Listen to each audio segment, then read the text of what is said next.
أعوذ بالله من الشيطان الرجيم. بسم الله الرحمن الرحيم.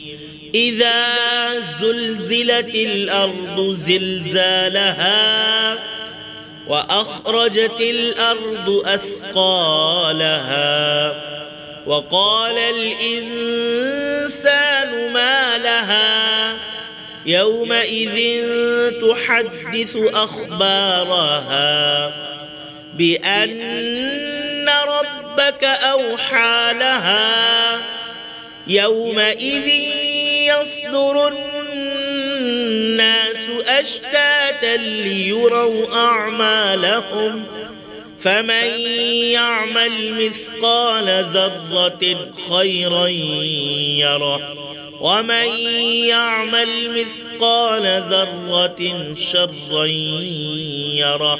صدق الله العظيم.